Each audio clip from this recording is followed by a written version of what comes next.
Let's combat and fight back with tracks. The war of the minds, they want control of the masses. And Common Core, they dumb us down in the classes. Without knowledge, we can't gain access. Build with the elders, take notes and write classes. We keep whining on the block, how it's gonna stop? Let's start supporting our own, make their supply drop. We buy stocks, then we buy blocks. Cause we know the truth and we tuned in to Dr. Maat. Be one, Bibi Fahode, Bibi Tumi, peace and love, family. Welcome to another Truth to Power Talk with your sister, Dr. Maat. Thank you for joining another powerful discussion. And tonight I have with me another powerful guest, but he is no stranger to the community. Brother Omowale, Afrika. Brother, how are you doing tonight? I'm doing good, Dr. Maat. What's good with you? Hey, I'm doing all right, brother. Pleasure to have you back on the show.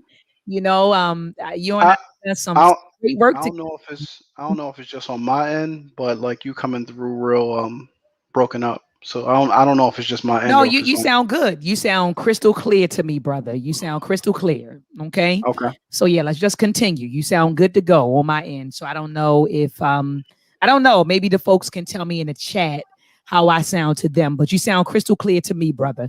But again, it's a pleasure to have you back on the show. I believe you came on last year and we talked about the centennial of the RBG flag. And that was last August, around August the 13th. You came on to talk about, you know, Marcus Garvey and the RBG flag, the centennial.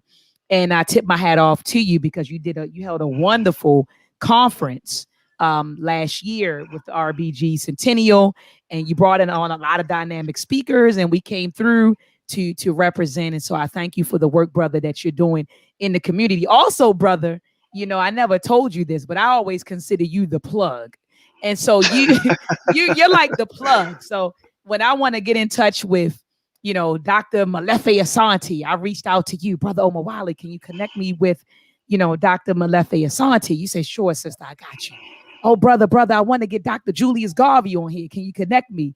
You know, and so you, brother Omowale, you are a serious brother, you know, and, you know, a lot of people don't know how connected you are, you know, with the elders and the people who are doing the work, because you're like my go-to person whenever I want to connect with somebody. So anyway, brother, I do thank you for all that you've done for me and all that you do for the folk, for the people. So family, take a moment out to thumb up this video, share this video. Also, if you are watching on Facebook, please take a moment out to subscribe to my YouTube channel.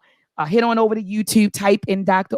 Maat, hit the notification bell so that as soon as I go live, you will be notified. Also, family, I've created a Truth to Power talk playlist on my channel, and I've brought on the greats. I've brought on Dr. Malefe Asante, Dr. Wade Nobles, Dr. Darity, William Sandy Darity, Dr. Julianne, Professor James Smalls, Dr. Kaba Kamene, Dr. Rick Kittles. So make sure that you go into the archives, family, and check out those previous discussions. So let's get into it, brother Omowale. Tonight's discussion, you know, do we need Pan-Africanism, right? Do we need Pan-Africanism, I'm sorry, to achieve reparations? You know, so is Pan-Africanism, you know, is it necessary? And family, I just want to give you all a background, you know, a little background story. And so recently, brother Omowale, Afrika, and Lord Abba and those folks, you know, they got together, they had this debate on a YouTube platform. You could tell me the name of the platform, brother Omowale. I forgot the name of the platform. It was on Sister Zakia Sankara Jabbar's channel, Real Talk with Zakia. Okay, Real Talk with Sister Zakia. And you all were talking about whether or not Pan-Africanism is needed to achieve reparations. And so, of course, you were arguing, yes, you know, we need Pan-Africanism. But Lord Abba in his camp, they were saying, no, you know, it's not necessary. And so when you told me about the debate, I said, oh, brother Omowale, you all had to come on, you know, and talk about this. And you said, all right, sister. And so that's what we're here tonight, family, to talk about. But before we get started, brother Omowale, I'm the type of person, I don't assume that people know what I'm talking about. Like, I like to start with definitions. And so can you break down What is Pan-Africanism? Let's start there for the people who may not know what Pan-Africanism is. What is Pan-Africanism? All right. So first and foremost, Dr. Maat, I just want to thank you for extending the platform. I've told you many a times that you have one of the most respected platforms on all of this whole YouTube community. It's not a whole lot of like foolery. It's not a lot of nonsense, and I appreciate just the caliber of folks that you continue to bring on and introduce to the community. But in terms of Pan-Africanism, one of the things that I always like to clarify for folks is that Pan-Africanism is not an ideology. It's an objective. And it's simply an objective where people are working towards getting all African people, right, to work towards a collective goal, that goal being the liberation of African people. So that's the simplest way that I can put it. But it's important to note that with Pan-Africanism being an objective, that means it's more like an umbrella. So under the umbrella of Pan-Africanism, there are various different ideologies. Not all of them agree. There's a lot of disagreement and debate, especially when it comes to the different ideological frameworks that people are deploying, right, to achieve this particular objective. So depending on the person that you ask, you know, what is Pan-Africanism, like you may get a different answer, right? Because under that umbrella, there's various different projects, right? You have a nationalist project, you have a socialist project, a capitalist project, a colonial and a neo-colonial project. And now there's even an LGBTQ project under the banner of Pan-Africanism. So which vein do I operate in? I refer to myself as a Pan-African nationalist. And what that means is that my objective that I'm working towards is the development of a Pan-African nation on the African continent that is strong enough, right, to protect the interests of African people all across the globe. So that's in line with what the Honorable Marcus Mosiah Garvey was working towards. And that's kind of like the objective that I'm working towards in the 21st century as well. You kind of threw me for a loop when you said that under the umbrella of Pan-Africanism, there's an LBGT sector. Could you kind of elaborate on that, brother? Because I wasn't aware of that. Yeah, I did a lecture about a year and a half ago called The Pan-African Costume Ball and the Climate of Confusion. And the reason why I did that lecture is because there's a zillion people out there that refers to themselves as Pan-Africanists, but when you examine the ideology that they espouse and uphold, they aren't necessarily working towards the same goals as a nationalist, right, or as Garvey, so to speak. So the LGBTQ folks, as of late, have been really co-opting all of our movements, right? So Pan-Africanism has not been, what's the word I'm looking for? Pan-Africanism has not been exempt from that co-optation, right? So you have a lot of people out here who are looking to push different agendas, right, under the banner of Pan-Africanism. And we saw this, brother, in the Black Lives Matter. You know, initially, when Black Lives Matter hit the, came about and began getting popular, I remember, brother, people were hitting me up. They was like, Dr. Maat, this is an LBGT front. And initially I said, I don't know, because this is what, what was the streets were talking. And then I started seeing the rainbow flag, and I started seeing, so, initially it was Black Lives Matter, but then there was a hidden agenda. It wasn't just Black Lives Matter. They were really pushing the LBGT agenda. So I'm not surprised to hear you say that under the banner of Pan-Africanism, you have different people who are pushing different agendas. And you're like, wait a minute, let me just state who I'm associated with and what my agenda is. And my agenda is a nationalist agenda. So, brother, could you further expound on what a nationalist agenda looks like under the banner of Pan-Africanism? Yeah. A nationalist agenda, plain and simple, just basically means that I'm working towards the development of a nation, right? People organize themselves into groups, right? Because groups is where we find our protection, right? And the most significant level of grouping that we see in any society throughout history is that of a nation. So one of the things that Garvey touched on was that when we look around, there is no nation, right, that is strong enough to protect the interests of African people everywhere, right? I was listening to documentary. We just had a youth program last Saturday, and we showed the young people a documentary that was released on Malcolm X in 1966. And one of the things that he spoke about in this documentary was that back in the day, there used to be this saying where they used to say, "You don't stand a Chinaman's chance," and what that basically meant. Mm, What that basically meant is like the Chinese, wherever they went, all over the earth, were pretty much uh, disregarded, disrespected, looked down upon, spat upon. But when China had its nationalist revolution in 1911, and from 1911 to 1970 built itself into this strong superpower, nobody says that anymore because now the Chinese are respected. Now the Chinese are a powerful group because they developed a nation. Well, we as African people haven't had that yet, right? So there is no nation, there's no nation anywhere on this globe that has been created to protect black people all across the globe, right? And teach, until teach. we have that, right, we'll continue to be existing in the current conditions that we exist in. I mean, I couldn't agree with you. I couldn't agree with you more. So, what are your ideas? I mean, I've heard, and I'm going to name call. I know that Yvette Carnell and Antonio Moore and them, they say that Pan Africanism is dead. They Hmm. say that Pan Africanism has never done anything to advance the interests of Black people or African people. So, what do you have to say to that? Is Pan Africanism dead? It has Pan Africanism been effective in the liberation of Black people? Could you expound on that, brother?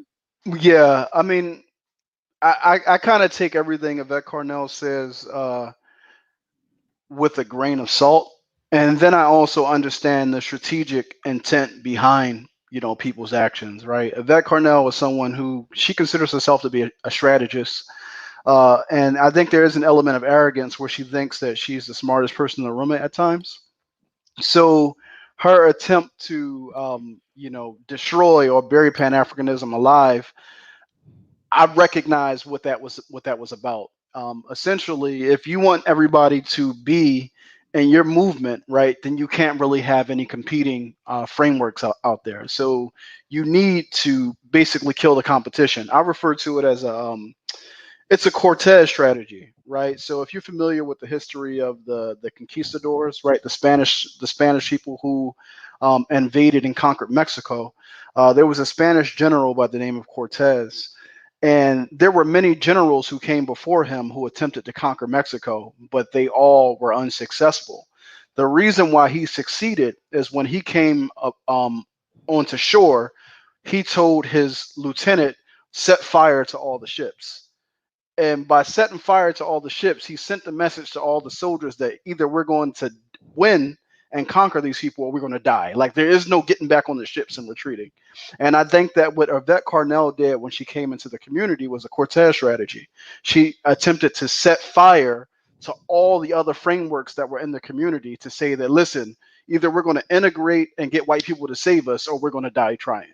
Right. So in doing that, she attacked nationalism. She attacked Pan-Africanism and all the other ships that black people are using to try to get to our liberation, because she says, listen, this is going to be our only path to go forward. But in terms of Pan-Africanism being dead, I think that that's absolutely false. And it's unfortunate that the majority of people who are now having conversations about Pan Africanism have been introduced to Pan Africanism in this social media context. So the people who've introduced it to them don't even know what it is, because if you've learned about Pan Africanism from someone like Yvette Carnell, that's the equivalent of learning about like communism from somebody like Jeff Bezos, right? So somebody who's staunchly against a particular project or framework is not the person to teach you or explain to you what it is, because they're biased. They're already biased against it. So Teach, teach, teach. yeah. So what I guess what examples can you provide that will demonstrate, the effectiveness of Pan-Africanism? What examples? How has Pan-Africanism helped the global African community? I mean, when you look at the nature of our resistance, and I think that people oftentimes complicate what Pan African resistance is, right? A lot of the people who critique it, the examples that they use is they'll look to the colonial states that were created on the African continent, and they'll say, well, these individuals aren't doing anything for Black Americans, right? So Pan-Africanism doesn't work, right? But Pan-Africanism is not something that's top down; it's bottom up. It's from the masses of people upward, right? So when you understand the struggle that we are engaged in, I tell people, if you look historically, slavery was a pan-European institution, right? So it makes sense that our resistance to slavery and our resistance to Black domination has been pan-African in nature, right? So when we were conquered, right, they conquered different ethnic groups, Wolof or Teach, Igbo, teach, or like teach, it's various different ethnic groups. But teach. when you came to the Western world, your ethnic identity didn't matter as much. What mattered is that you were now enslaved because you were a Black person or you were an African person. So therefore, people um, reduced, right, those ethnic differences, and they came together as with their larger identity being African people, and that's the way that we resisted. And when you look at the nature of our resistance from the slave ship to modern day, that has been the way that we have resisted. We've never had this resistance where it's like, based upon what plantation you were enslaved on, that's who I'm going to rock with. Like that has never been a thing. That has only become a thing as of late because of the new people who've entered into the reparations movement. They've attempted to water it down and make it less radical and less militant. And the thinking is that by doing that and removing the Pan-Africanism from it, that it makes it more palatable for white people, and that white people will then somehow agree to give us reparations. But in my mind, I think that that's silliness. You say you think that that's silliness. So let's get into the the question at hand, or the topic really. Well, the debate topic is, Mhm. can can reparations be achieved without Pan-Africanism? Can it? Because brother Omowale, that people will say, well, wait a minute, that's not a Pan-Africanism, a Pan-Africanist fight, right? Because reparations from the US would be demanded from people who were enslaved in the US, right? I'm just, I'm just telling you what folks will say, that typically people who are descendants of those people who were enslaved in the US, they will say that that is our fight. That's not a Pan-African fight. That is our fight and our legal claim. And so how can Pan-Africanism help us achieve that, brother? So I'm just, I don't know if I articulated that well or not, but a lot of folks will say, look, this isn't a Pan-Africanist fight. This is the descendants of the people who were enslaved here in the US.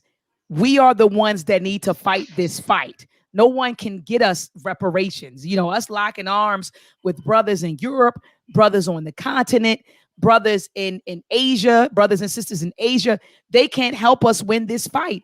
This is our fight, because we're the ones, this is our legal claim. So what do you have to say about that, Omowale? People saying, I don't need Pan-Africanism to fight for what's mine. What Yeah. do you feel about that? Mhm. Do you mind if I share my screen? Oh, please do, brother. Yeah. Okay. I'll share really quick. Uh, just let me know when you can see my screen. You hear me, Dr. Maat? Let I me can let me hear know. you. I can Let see it, me. brother. All right. All right. So I think the first thing that you have to do for people is to clarify what reparations is, right?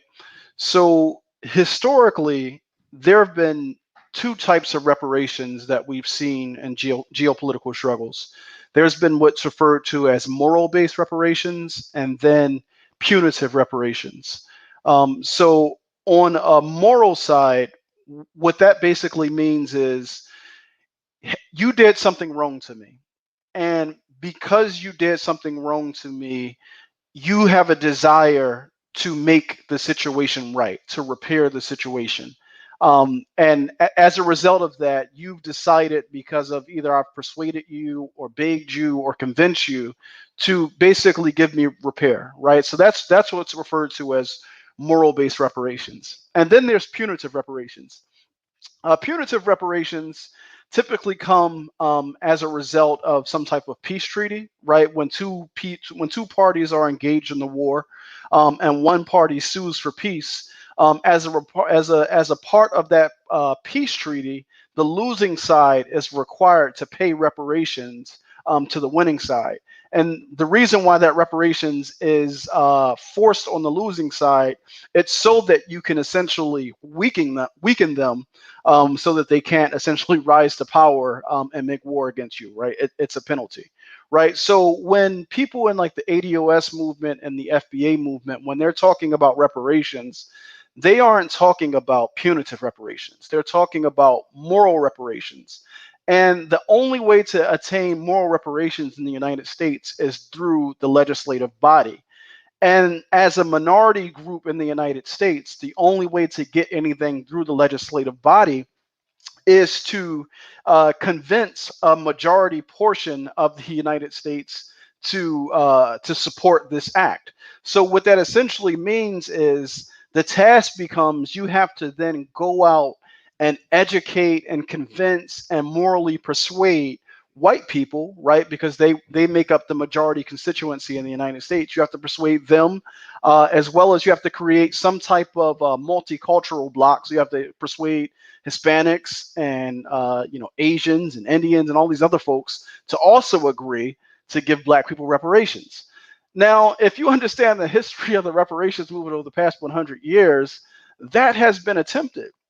In fact, the greatest attempt was made by W.E.B. Du Bois. He attempted for more than 3 decades straight to educate white people, to make them understand racism, to make them understand the wealth gap, to make them understand the history of things and why Black people are in the conditions that we are in. And the hope was that by educating them, they would essentially act on our behalf and grant us reparations. Right. So anybody today who is pursuing moral-based reparations, that is what they are pursuing. And as someone who is a Pan-Africanist, as a nationalist, I am not delusional to believe that white people are going to be morally convinced or persuaded to act on behalf of Black people. So I think that that's the first part. Then the second part is this. When people talk about the demand for reparations, you have to clarify, is the demand for reparations a request for inclusion, or is it an act of resistance, right? Because if it's a request for inclusion, then you can essentially water it down, you can weaken it, or you can really just make it about, cash payments. But if it's an act of resistance, that's a different thing, right? Because you have to remember, when slavery was brought to an end, reparations were paid to the slaveholder. And by the United States government paying reparations to the former slaveholder, what they did was uphold your status as property, right? They basically dehumanized you by recognizing that you are in fact property. And since the slaveholders lost property, then the slaveholder had to be made whole, because the slaveholder was essentially injured by bringing the slave system to an end, right? So when we're talking about reparations, if it's an act of resistance, then A, you're trying to uphold your humanity, but B, you're trying to end the war, right? So right here, this comes from Encolber's website. The 5 points that I have lined up here, in terms of how they define what's referred to as full repair, because reparations Brother, is. can you put it on present mode? Can you put it on present mode for us? Yeah, that's no I don't know whether I need glasses or what what family, but I couldn't read the writing. But go ahead, brother. Please that's no continue. problem.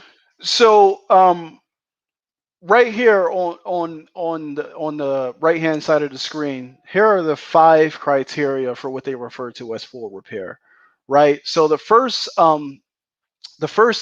is cessation, assurances, and guarantees of non-repetition, right? So what that basically means is, like, you have to bring the act to an end, right? So when we're talking about reparations, it's just not about slavery. It's about Jim Crow. It's about mass incarceration. It's about all the acts of war that this government is inflicting on Black people, right? So when we talk about that, it also includes our political prisoners. We have prisoners of war who are held behind enemy lines, right? Talk So about it. Talk there about it.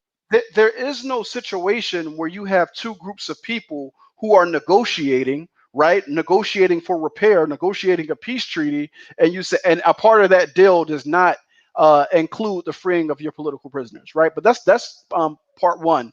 Part two is restitution and repair, meaning repairing me to how I would have been if I had not been enslaved, right? So that means my land rights, my human rights, like everything that makes me a full, not necessarily a citizen, right? Because I think that that's when I talk about a request for inclusion. Yvette Carnell, they're talking about being made white and getting cash payouts that would then allow them access to their American citizenship. They can't access their American citizenship because they've been pushed out in terms of economics, right? The third thing, you talk about compensation, fourth satisfaction, the fifth rehabilitation. I won't read all this, but the point that I'm trying to make here is that when folks are talking about reparations as an act of resistance, then that requires the way that we've always resisted, right? And the nature of our resistance has always been Pan-African in nature. If it's not an act of resistance and it's a request for inclusion, then that means that, okay, fuck Pan-Africanism and fuck other Black people. I need to focus my efforts on engaging white people and educating them and convincing them and persuading them to morally do right by me. And then the only way to do that is to water down my claim for reparations, right? Because now it's about a check. It's not necessarily about you ending the war on my people. It's not necessarily about you freeing our political prisoners. It's just about how can I construct this particular claim in a way that will be feasible to white voters, so that essentially, the American government will pay out reparations. So that's why I say, like, that's the difference, right? When we talk about reparations, is it a request for inclusion or an act of resistance? And if it's Mm. an act of resistance, we cannot do it without the use of Pan-Africanism, because Pan-Africanism has been the only vehicle that we've had that has given us the potency to resist as a collective against this war that we're engaged in. So what about taking this to the, I know brother Malcolm X talked about, taking the US to the oh my goodness, I had a brain freeze, brother Omowale. Taking To this the to the United Nations, Mhm. and and and charging the US with, war crimes, Mhm. against African American people. Um would you say that Pan African, like this issue of reparations, could this be taken to that level? Could this be presented to the United Nations, or no? This is something that is just national. It's just local. No, I What are mean, your thoughts about that? Mhm. it could, but it's in it's an exercise of futility, right? The United Nations can't The force the U.S. The United States. In fact, the United Nations was set up after World War II as a neo-colonial power structure, right? In order to govern over the newly independent nations on the African continent. But appealing to the United Nations is no different than appealing to the U.S. Like, at the end of the day, the only thing that's going to force people to pay you reparations is power, and the only way you attain Black power is through our Pan unity, right? Africanism. Yeah. And through Pan Africanism, right? So, at the end of the day, people are trying to figure out how they can deal with this situation without fighting, right? Like, they're trying to figure out how they can get us to, get them to pay us some type of money or leave us alone without fighting. And Dr. Frances Cress Welsing speaks about that, in terms of, she talks about everything that we do as a people is to help us avoid the fact that we're afraid, to help us avoid the fact that we Mm. have been so dominated and we're scared to face our oppressor. So all these things that we engage in are just to help us avoid facing, the conflict that's inevitable. Mm. And so, how do you feel? People will say things like, Dr. Maat, you keep talking about this Pan Africanism stuff, but you're going to the same people who sold your ancestors into slavery, and now you're asking them to help you out. Why? So, what are your thoughts about that? They're like, psh, I don't want to deal with Pan Africanism. Some of these folks, they were the ones who were complicit in the transatlantic, slave trade. I don't want any parts of those African folks. I mean, the first thing you would have to understand is that the the Africans sold Africans into slavery mythology is something that has been pushed out there to help to maintain division between us, because the the slavery narrative is much more uh, complex than what probably our time on this show would allow for me to really kind of like break down and get into. But what I'll say, just very shorthand, just to try to touch on that mythology, and I really don't want to go too deep off on a tangent. So if I go too far off, please do. Brother, go in, brother. They love you in the chat room. They like go in, brother. Yeah. Omowale. So Yes, brother. so what people have to understand is that the African continent has been under siege for the last 1400 years, right?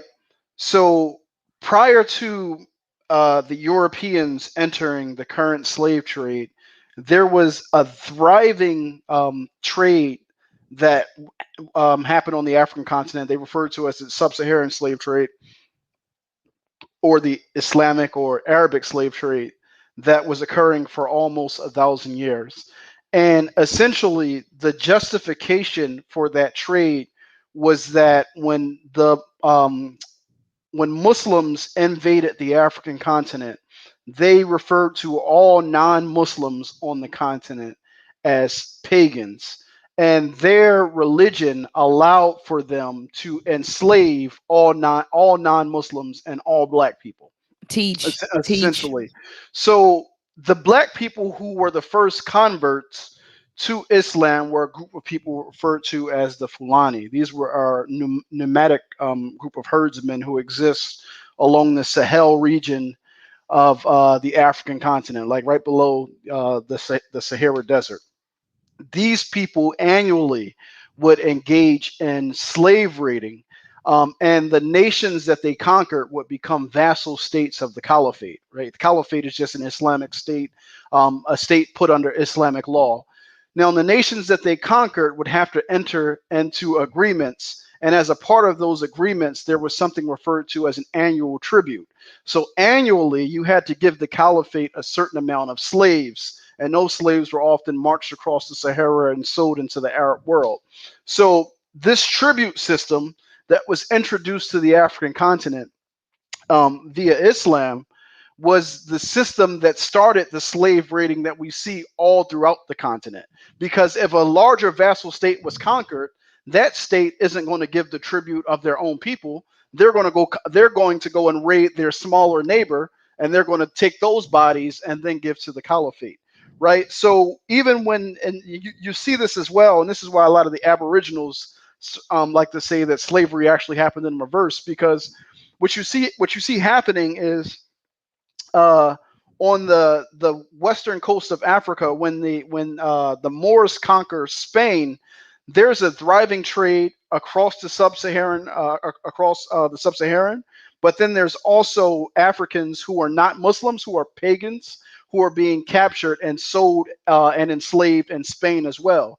This is why when the Spanish and the Portuguese kicked the Muslims out of Spain, the Pope in 1443 signs a papal bull that gives the Spanish and the Portuguese the right to now enslave all pagans, Saracens, meaning Muslims, and non-Christians. So we're So talking about Pope Nicholas and the dumb diverses. Keep on teaching, brother. Keep on this teaching. is where we see the Europeans enter the trade. Now, mind you, this trade that was introduced to the continent via the tribute system of Islam had already been going on for 1,000 years. So when the Europeans entered the trade, all they did was redirect the traffic. So instead of marching those bodies across the sub-Saharan into the Arab world, they sent those bodies across the Atlantic Ocean Mm. into Brazil and the United States, into the Caribbean island, because the Pope, when he split uh, the globe between the Portuguese and the Spanish, and he gave the New World to the Portuguese, they needed bodies, right, to facilitate the labor over there. So this trade that was already ongoing, they then just took those bodies and redirected the traffic. So when people are saying Africans were selling other Africans, what you're losing is the context that this is happening in the context of war, right? It's Islamic war and a Christian war being waged upon all African people because we were not Christian or Muslim, and because we were pagans, based upon the Hamitic myth. The sons of Ham were meant to be the burden bearers, and all of our lands and possessions could be taken. Based upon that war being waged upon us, this is the context that we find ourselves in. So most of us, when we get over here to the Western world, we're either here because we were the pagans who were captured, or we were prisoners of war, right? Those Muslims who were captured, those black Muslims who were captured in Spain and also enslaved here. So that's what you see. So when people are talking about Africans and enslaved other Africans, it's much more complex and complicated. And you have to understand that Africa is under, at the time of the transatlantic slave trade, Africa has been under siege by Abrahamic religions for already 1,000 years. Europeans just got involved via Christianity and carried that on for another 400 years. So it's not as simple as, like, a vet and those folks like to make it seem. So the reality is the majority of us are here because our descendants or our ancestors were considered pagan, and because they were considered pagan, they were considered it was justified to capture and enslave them. So No. Thank you so much, brother. For that walk back in time, that that history lesson, brother. But let me ask you this: what are your thoughts about ADOS and American descendant of slavery and the foundational Black Americans? Do you think that those labels divide us? What are your thoughts on that? um, I don't have any problem with black people organizing locally.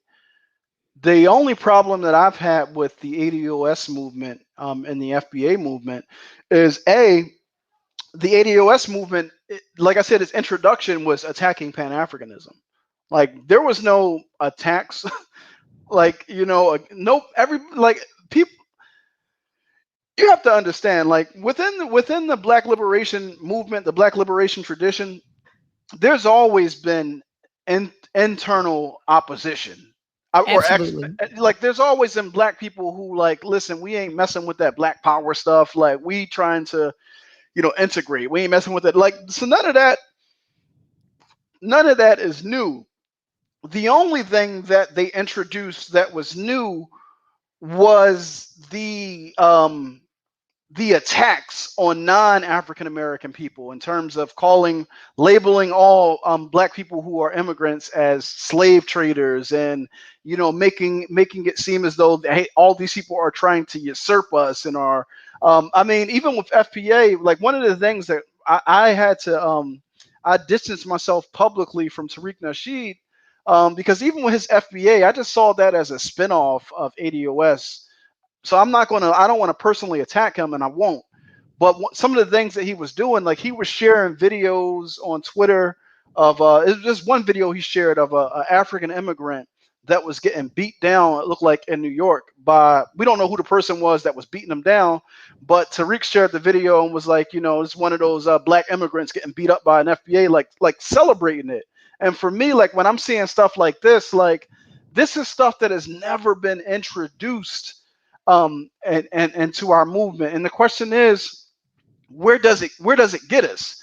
Because if you're talking about reparations, then you need to understand the last 100 years of the reparations movement, right? And having that understanding, those people understood that white society was not going to support that particular claim.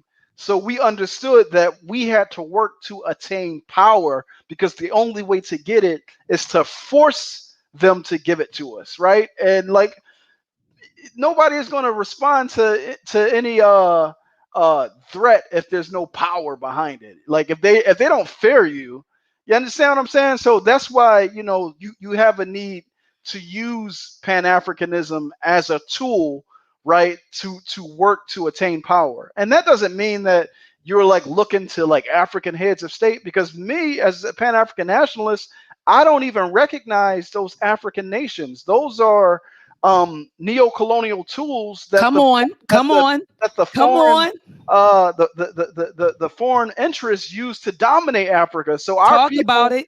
our people are enslaved by those nations. So like, no, nobody is looking to African heads of state to assist us, but we are recognizing that this fight that we're in for our liberation, right? And I think that that's the problem. Like the people who are in ADOS and FBA don't have they don't have a vision of liberation that goes beyond them living comfortable in America, right? Their vision of liberation is them being comfortably integrated and having a check so that they can access the American dream. Like, that's not my vision of liberation. My vision of liberation is for me to be Self-sufficient, self-sufficient, self-determining.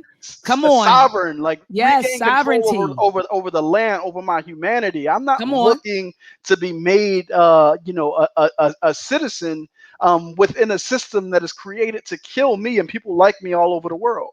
And I think that's the difference between people who are actively looking to resist and people who are actively begging for inclusion. I think that's the difference between the two.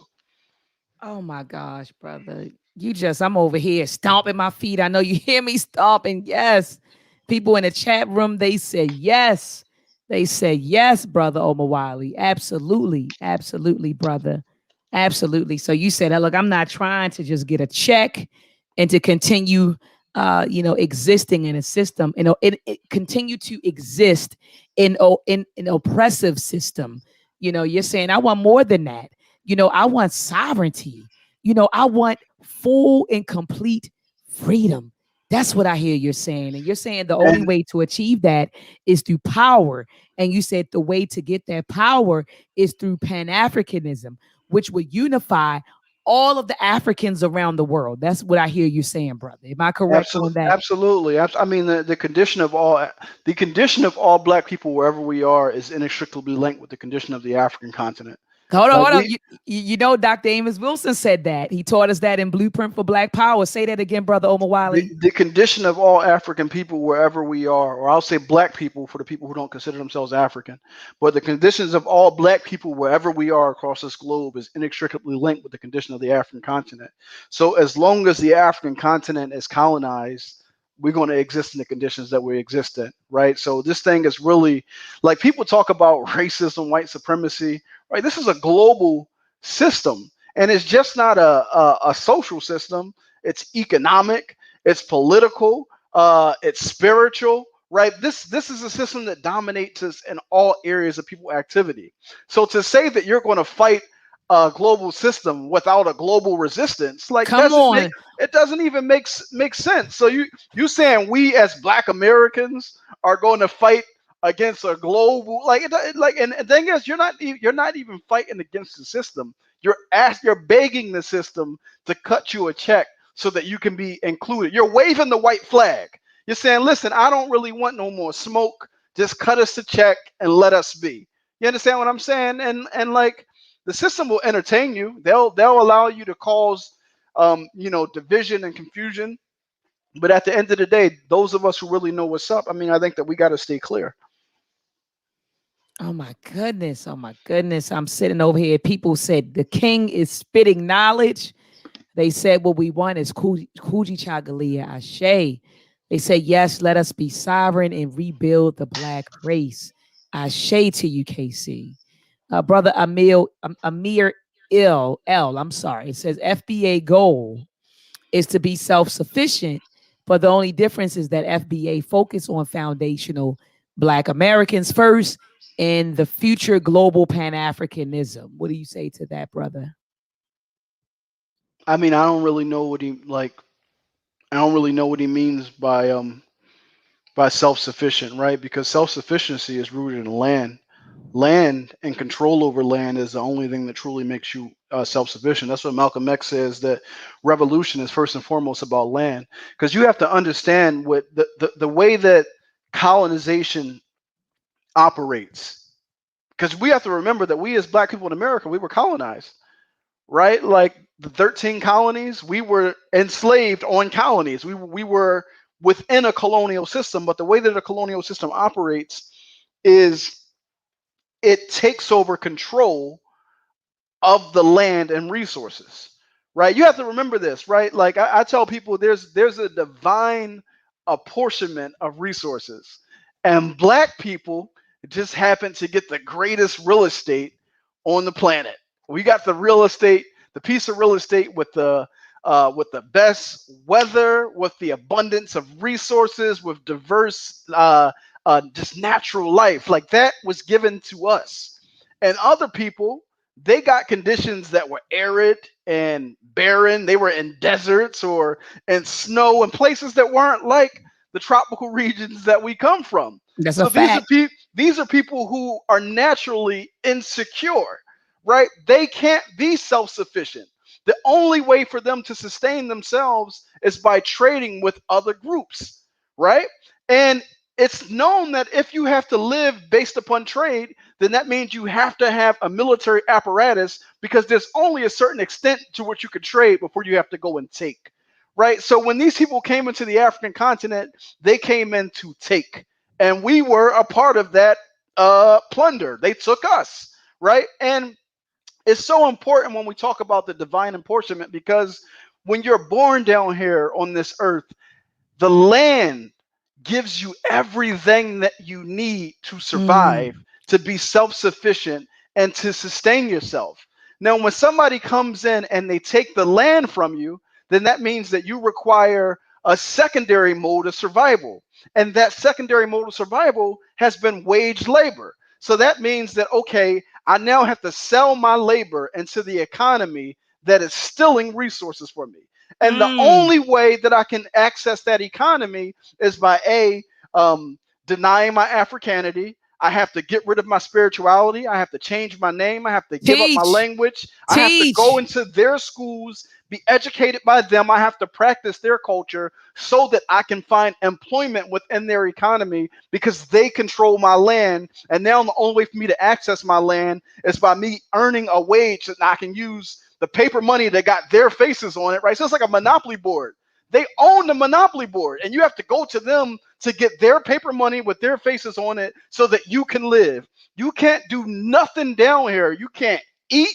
You can't, your electricity, your water. Like Dr. Amos Wilson used to say, slavery is when all your life-sustaining institutions are controlled by another people. And that's the condition that we exist in. All of our life-sustaining institutions are controlled by another people. So when a brother says to me that FBA is trying to be self-sufficient, how, if you're not trying to fight to get your land back? That's the true meaning of self-sufficiency and sovereignty. And the people who have it and control it are not just going to say, hey, what we did to y'all was wrong. We're sorry. Here you go. You can have it back. No, it's the opposite. They're looking and saying, yo, there's too many Black people on this planet. We got to find a way to decrease the population. You understand what I'm saying? Because they recognize our population as a threat, because they can't employ us, especially now that the economy is automating and there's nowhere for you. Like, okay, you can go through their school system, and you come out on the other end and there's nowhere for you to sell your labor to. There's no labor market because the economy is now going under automation. So now the question is, okay, I no longer have control over my land, which was my primary means of survival. The secondary means of survival was me selling myself into the labor market, but there are no longer opportunities in the labor market for me to survive. How do I survive? And their answers to that is, you don't. Garvey told us 100 years ago that they were marching us towards extermination. So what's happening is people like Vet and the ADOS movement, they see the writing on the wall as well. And they're like, fuck all this resistance shit. Fuck all this African shit. Hey, I'm an American. I'm waving the American flag, which is it's a signal of distress. Let me in. The boat is sinking. Throw me a lifeguard, meaning throw me a check, because I can't survive without it.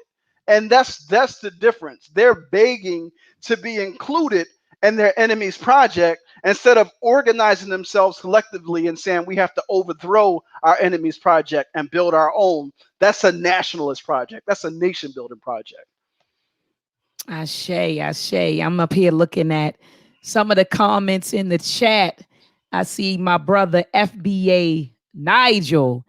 He called this hotepery, and he said, well, who controls West and Central Africa? So he's saying, we talking about Pan-Africanism, but look who's controlling West and Central Africa right now.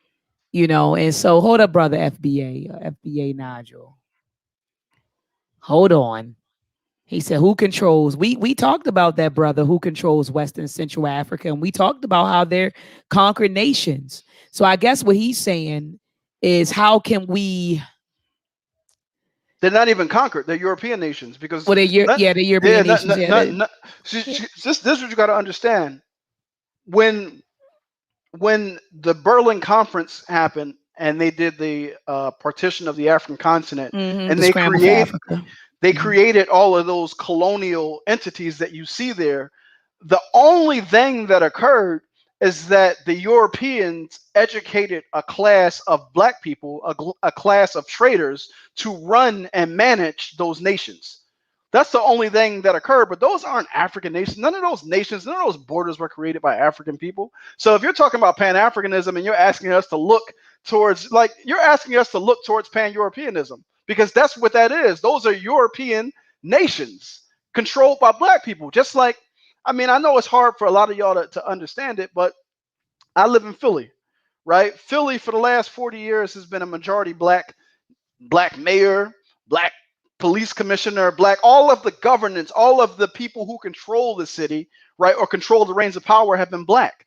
But that's not black power. That's not a black city just because you have black people operating the reins of government, right? Because black people in Philly suffer greatly. It doesn't matter if it's black people running the government or white people. That's because it's not a black government. But you asked us to look to the African continent and say, well, what about those black governments? There are none. That's the purpose of Pan-African nationalism. It's for the creation of a Pan-African nation. And in order to create a Pan-African nation, that means that those colonial nations have to be destroyed. So nobody is looking to them. We're looking to the people at the grassroots. And we're trying to, those are the brothers and sisters. And a lot of those brothers and sisters don't even make it over here. Because if you're radical or revolutionary, the U.S. is not going to let you in. They're going to handpick the people, same way the people in Black America, right? Let's look at Black America. The people who make it into mainstream society are the people that the U.S. looks at and say, oh, this is a safe Negro. He can come in. He can come into our economy. The rest of those Negroes, keep them in the hood, let them kill each other, let them do what they do. So we're an internally colonized people. Well, it's the same thing over there. The folks who get over, or the folks who get in the government, are the people who are they're not deemed as a threat. No, I completely understand what you're saying. You're saying we're not looking for the heads of states to help us out. No. You're saying we want to connect with the grassroots people to build a system that is going to empower Africans no matter where they are in the world, whether they are in America, Europe, or on the continent. It seems like that's what you're saying. Absolutely. And the West understands the threat of that. So the West is investing billions of dollars to try to capture the leadership at the grassroots level, right? When Obama was in office, In addition to advancing AFRICOM, which is the U.S. African Command, so they have military bases all over the continent, he also created an initiative called YALI, the Young African Leaders Initiative, right? So they're over there trying to identify folks at the grassroots that they can come in and co-opt and make loyal to U.S. interests. Even if you look historically, Eisenhower had something called the Jazz Ambassadors, where he hired folks like Dizzy Gillespie and folks like that to go over to Africa and serve as cultural ambassadors on the behalf of the U.S. Well, Obama did something similar with hip hop ambassadors. He has all of these hip hop artists going over to Africa as cultural ambassadors for U.S. imperialism. We just saw J. Cole, right, playing for the NBA's new league. So, like, when we look at the history of how the colonizers use culture and entertainment as the other end of their military apparatus, it's the same today, right? In the late 19th century, the missionaries introduced soccer to the African continent, right? So it's the same thing today. We have cultural missionaries introducing basketball to the African continent. This is just a form to assist and further the domination. But if we don't see that we as Black people, it doesn't matter if you're on the continent or you're in the diaspora, are all being warred against by the same entity, and the only response that's intelligent is a Pan-African response, then we've already lost. So let me ask you a question, Brother Omowale, because I'm looking at Brother Samuel Maat's comment. He said, I'm both FBA and Pan-African. I'm sorry, Pan-African. He said, saying that the demand for reparations is begging is the same as saying Pan-Africanism is nothing but a delusion. When we were talking about reparations and trying to, seeking after reparations, Brother Omowale, you weren't saying that that's begging, right, for what is owed, right? I don't think that you said that at all, did you, brother? I said reparations, it depends on how you're viewing the demand for reparations. If you're viewing it as an act of resistance, or are you viewing it as a request for inclusion? If you're viewing it as a request for inclusion, when people say begging, I think it's just indicative of powerlessness, because a beggar is at the whims of whoever's going to put something into their palm, right? So when you're asking for reparations as a request for inclusion, it puts you in a position where you have to go out and proselytize and convince white people to support legislative reparations. There's no way around it, right? Because that's what it is. When you're talking about moral-based reparations, that means you're going to get reparations passed through legislation. America is a representative democracy. Black people in America are not the majority. So it means you have to build a coalition made up of Black people, of white people, of Chinese people, of Indian people, of Mexican people. And we already know these other groups ain't going to do nothing that's going to put Black people. Listen, if they were to pay Black people reparations overnight, Black people would be the leading group in the United States. So you think that you mean to tell me that white poor people and Mexicans are going to vote against their own interests?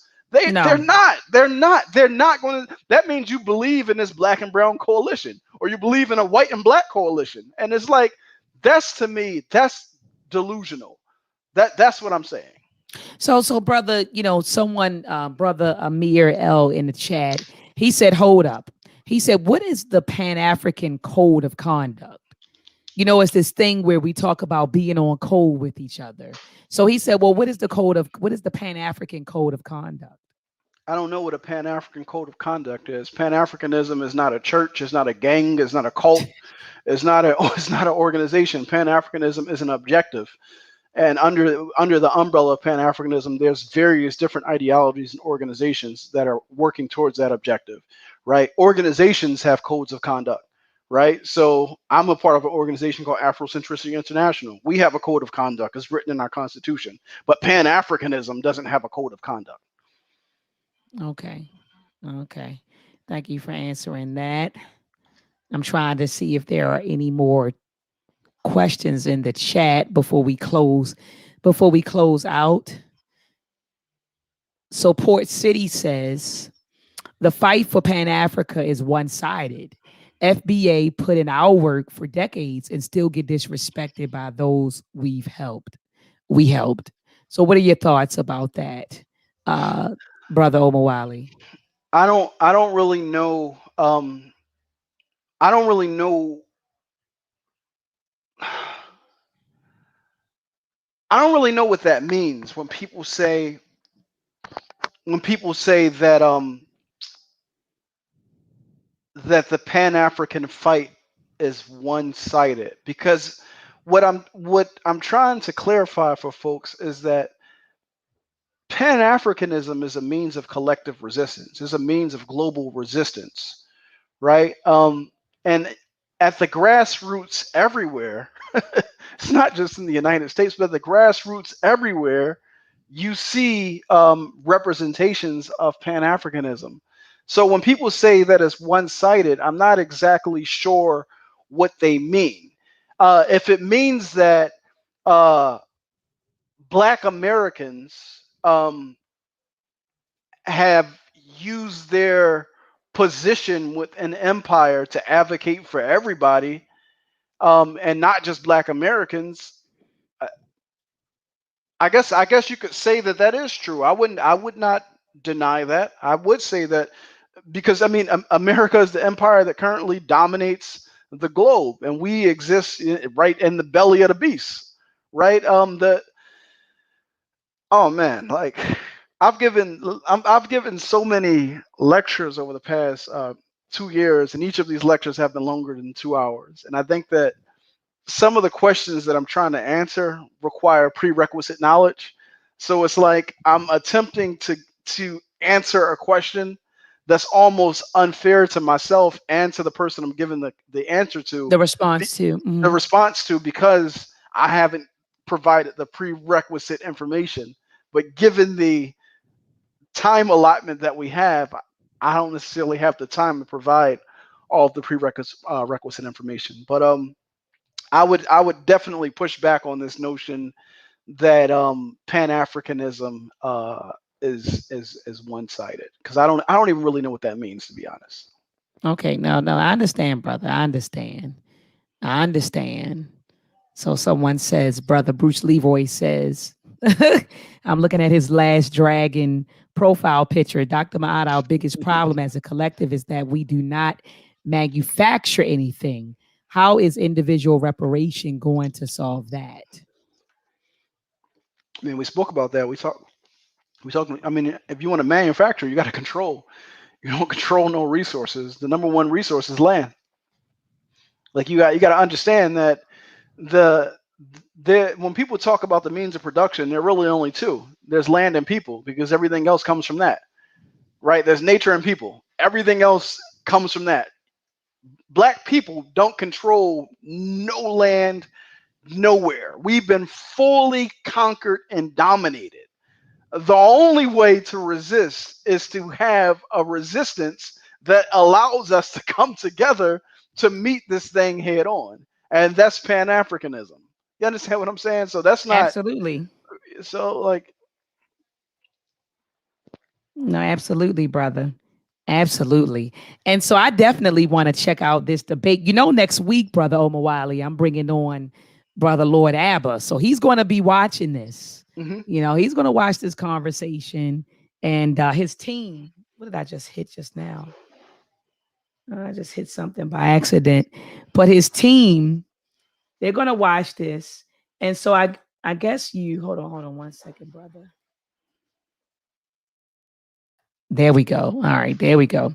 But his team, they're going to be watching this, and so I guess my question to you is what are your words? I know that you all kind of had this debate, and again, they're going to watch this, and they're going to come on next week and talk about how we don't need Pan Africanism to achieve reparations. So I guess I know that you haven't been in touch with these brothers since the debate, but do you have any last words or any closing remarks, regarding this particular topic Yeah, or just question? Mhm. just two things. The first is that I would have never took this debate if I knew that um my debate partner was a Moor.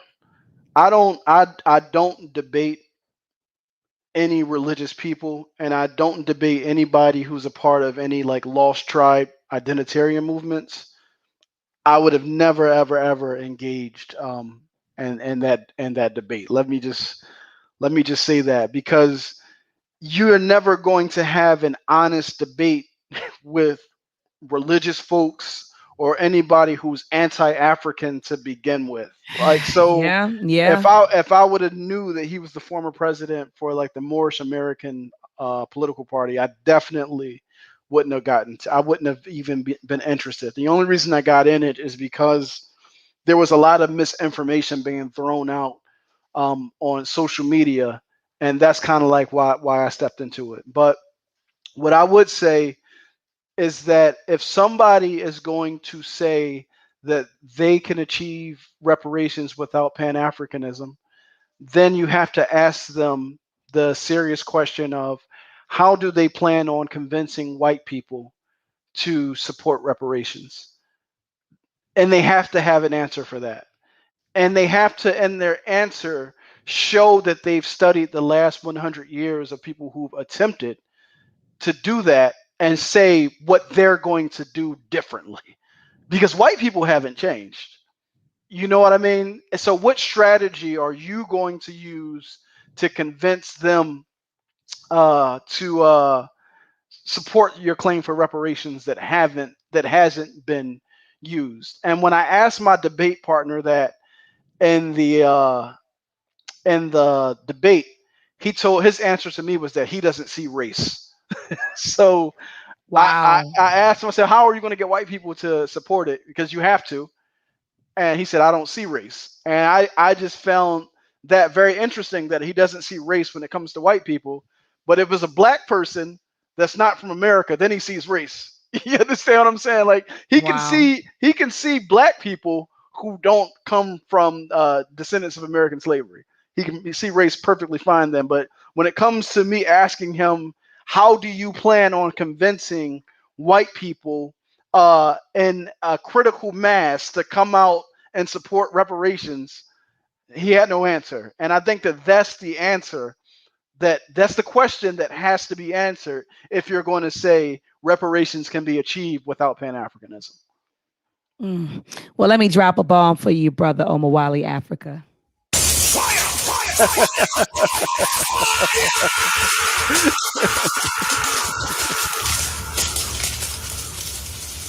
Oh man, people in the chat, they were saying, Dr. Maat, you need to be dropping the bombs for brother Omowale, Africa, because you spit a lot of knowledge tonight, brother. And again, I appreciate you for coming on the platform, brother.